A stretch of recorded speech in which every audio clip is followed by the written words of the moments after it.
सबैलाई नमस्कार। यस मेरो सेल्फ स्टडी लक्ष्य च्यानलमा सबैलाई स्वागत छ।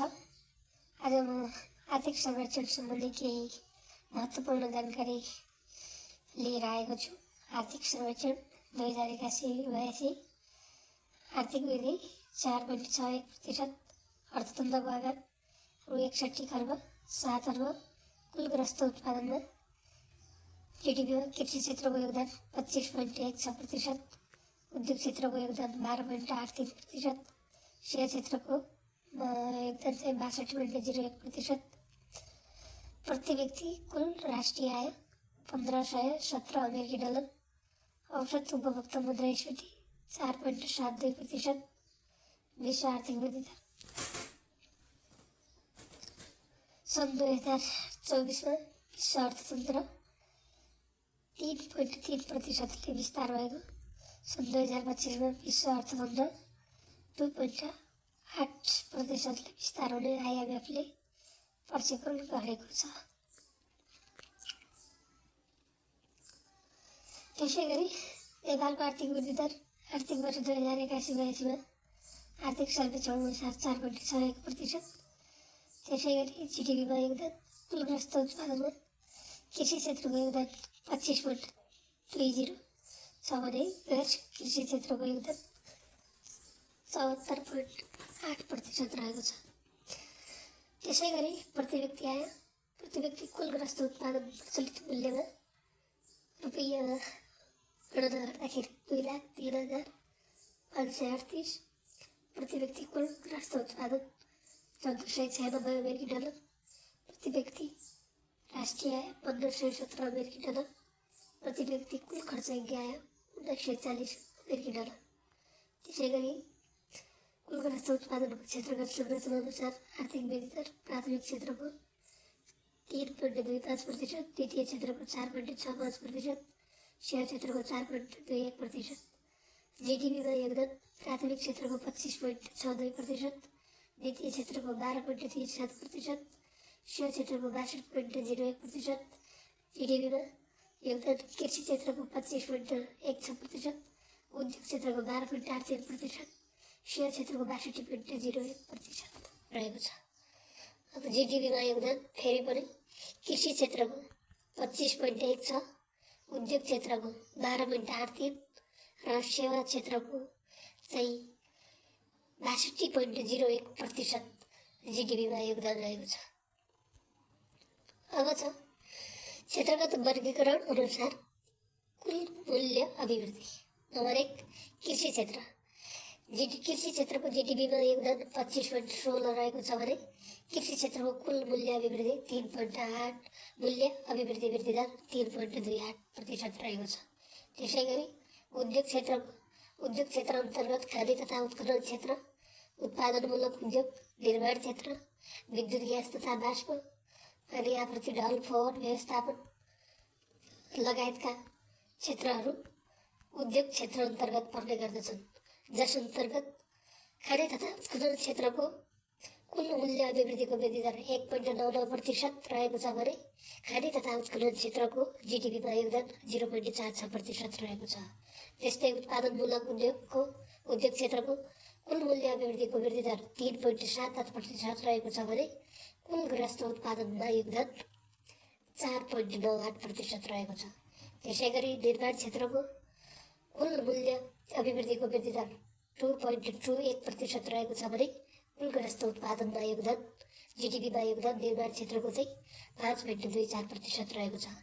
त्यसै गरी विद्युत ग्यास तथा बाष्पको चाहिँ कुल मूल्य अभिवृद्धिको वृद्धि दर 13.82% रहेको छ भने जीडीपीमा योगदान 1.73% रहेको छ।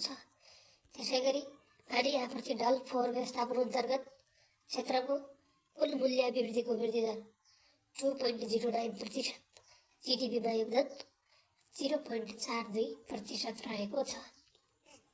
त्यसै गरी सेवा क्षेत्र अन्तर्गत थोक, खुद्रा व्यापार, गाडी तथा मोटरसाइकल मर्मत, यातायात तथा भण्डारण क्षेत्र, आवास तथा भोजन क्षेत्र, सूचना तथा सञ्चार क्षेत्र, वित्तीय तथा बिमा क्षेत्र, खर्चका कारोबार, पेशागत वैज्ञानिक तथा प्रविधि क्षेत्र, प्रशासनिक तथा सहयोगी क्षेत्र, प्रशासन, रक्षा र अनिवार्य सामाजिक सुरक्षा, शिक्षा क्षेत्रको योगदान, मानव स्वास्थ्य तथा सामाजिक कार्य, कला मनोरञ्जन लगायतका क्षेत्रहरू चाहिँ सेवा क्षेत्र अन्तर्गत पर्ने गर्दछन्।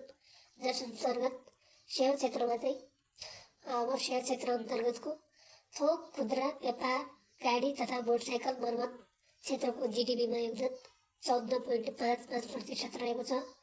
यातायात तथा भण्डारण क्षेत्रको जिडिपीमा योगदान 9.45%, आवास तथा भोजन क्षेत्रको जिडिपीमा योगदान 2.46, सूचना तथा सञ्चार क्षेत्रको जिडिपीमा योगदान 1.94%, वित्तीय तथा बिमा क्षेत्रको जिडिपीमा योगदान 6.65%, घरजग्गा कारोबार क्षेत्रको जिडिपीमा योगदान 8.29%, पेशागत वैज्ञानिक तथा प्रविधि क्षेत्रको जिडिपीमा योगदान 0.97%, प्रशासनिक तथा सहयोगी क्षेत्र अन्तर्गत जिडिपीमा योगदान 0.72%, प्रशासन, रक्षा र अनिवार्य सामाजिक सुरक्षाको जिडिपीमा योगदान 8.72%, शिक्षा क्षेत्रको योगदान जिडिपीमा 7.87%, मानव स्वास्थ्य तथा सामाजिक कार्यको जिडिपीमा योगदान 1.91%, कला मनोरञ्जनको 0.71% रहेको छ।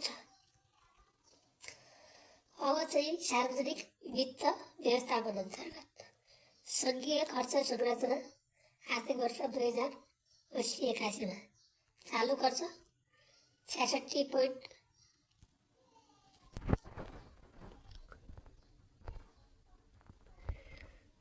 अब छ सार्वजनिक वित्त अन्तर्गत। अब सार्वजनिक वित्त अन्तर्गत सङ्घीय खर्च संरचना आर्थिक वर्ष 2080-81 चालु खर्च 66.70%, पुँजीगत खर्च 13.8%, वित्तीय व्यवस्था अन्तर्गत 19.5%।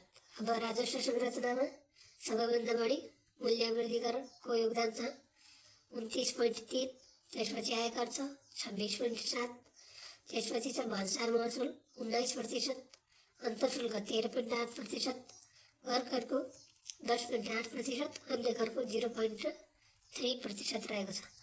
अब छ सार्वजनिक ऋण 2081 फागुनसम्म कुल सार्वजनिक ऋण रु 26 खर्ब 76 अर्ब 4 करोड रहेको छ, जुन जिडिपीको 43.8% हो।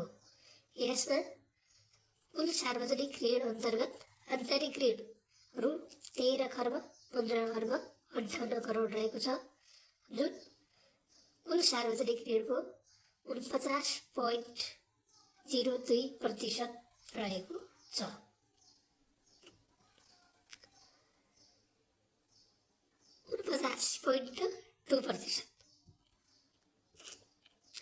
त्यसपछि छ बाह्य ऋण रु 13 खर्ब 60 अर्ब 46 करोड रहेको छ, जुन कुल सार्वजनिक ऋणको 50.8% रहेको छ।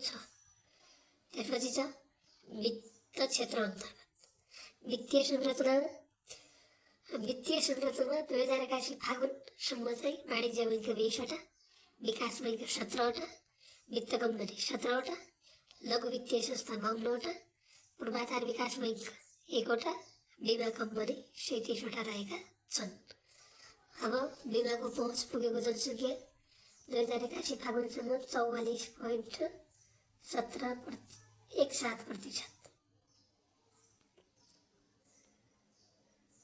त्यसै गरी गरिबी निवारण, रोजगारी र सामाजिक सुरक्षा अन्तर्गत निरपेक्ष गरिबी 20.27%, सापेक्ष गरिबी 17.4%, मानव विकास सूचकाङ्क 0.622, उपभोगमा आधारित जीडी गुणक 0.30, लैङ्गिक विकास सूचकाङ्क 0.885। वन तथा भू संरक्षण अन्तर्गत विश्वको कुल भूभागको 31% चाहिँ वन क्षेत्रले ओगटेको छ, जस्तो सार्कमा सबैभन्दा बढी वन चाहिँ भुटानमा रहेको छ 69.71%, दोस्रोमा चाहिँ नेपाल छ 46.08% वन क्षेत्रले ओगटेको छ। सबैभन्दा कम सार्कमा चाहिँ अफगानिस्तान 1.90% वन क्षेत्रले ओगटेको छ। अब नेपालमा चाहिँ सन् 2024मा कुल भूभागको 46.08% वन क्षेत्रले ओगटेको छ भने वनले मात्र 43.38%, झाडी तथा बुट्यान लगाएर 0.70% छ। प्रति व्यक्ति वन क्षेत्र 0.2 हेक्टर रहेको छ। अब वन्यजन्तुको सङ्ख्याको स्थितिको गणना हेर्दा बाघको सङ्ख्या सन् 2022मा 355वटा, त्यसै त गणना हुन सकेको छैन बाघ। अन्ना गणना अन्ना चाहिँ सन् 2021मा 498वटा, कैडा सन् 2021मा 752वटा, केडसार सन् 2024मा 507वटा।